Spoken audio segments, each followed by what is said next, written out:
What German soldiers really thought of British troops in World War II.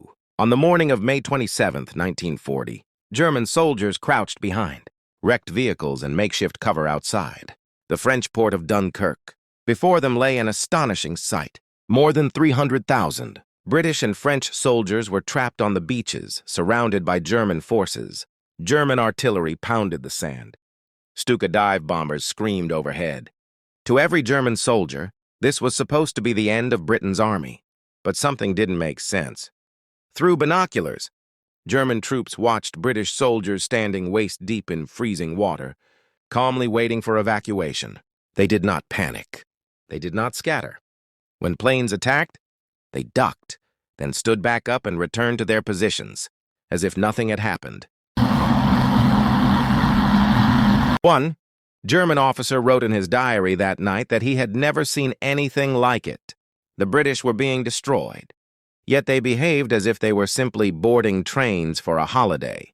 This moment marked the beginning of a mystery that would follow the Wehrmacht for the next 5 years. Dunkirk, the first shock. German propaganda had promised an easy enemy. The British were described as soft, decadent, and unwilling to fight. Dunkirk shattered that illusion. During the retreat, British rearguard units like the Coldstream, Guards and Welsh Guards fought brutal delaying actions. At Calais, Brigadier Claude Nicholson held the port for 4 days against overwhelming German forces, knowing evacuation was impossible. German soldiers later wrote home describing the stubborn British defense, fighting from house to house even when completely surrounded. These delays saved thousands at Dunkirk. At Arras, British tanks launched a surprise counterattack that briefly panicked German commanders. Even Erwin Rommel later wrote it was one of the most critical moments of the French campaign. The British should have surrendered. Instead, they escaped. To German soldiers, Dunkirk felt like a victory, but not a final one. One correspondent described it as watching a wounded animal escape into the forest. You knew it would return. He was right. A refusal to surrender. After France fell, German soldiers expected Britain to seek peace. Instead, Churchill vowed to fight on. German letters from 1940 reveal confusion and disbelief. One German non-commissioned officer wrote that the English were either very brave or very stupid. They had lost everything, yet acted as if they had won. This misunderstanding would haunt German strategy for years. North Africa, respect is earned. The Desert War changed everything. From 1941 onward, Rommel's Afrika Korps fought the British Eighth Army in North Africa. Here, German opinions became far more honest. From 1941 onward, Rommel's Afrika Korps fought the British Eighth Army in North Africa. Here, German opinions became far more honest. Rommel described British soldiers as brave, stubborn, and disciplined. Once dug in, they were extremely difficult to dislodge. He respected elite units like the Desert Rats, calling them experienced and dangerous.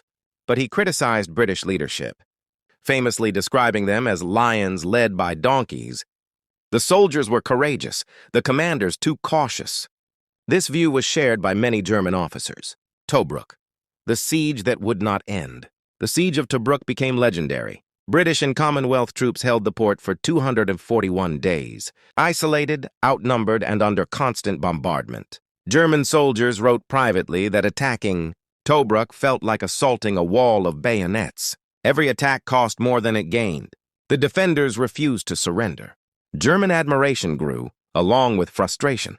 A clean war in the desert. Unlike the Eastern Front, the Desert War was often seen as a professional conflict. Prisoners were generally treated correctly. Rommel personally insisted on humane treatment. German soldiers wrote of watching British positions through binoculars and seeing men suffering just like themselves. Some read letters left behind in abandoned camps and realized their enemies were husbands, fathers, and sons, no different from them. Mutual respect grew from shared hardship.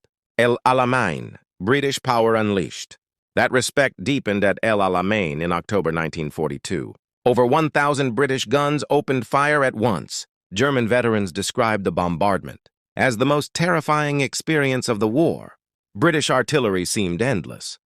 This time, the British fought with overwhelming force and won.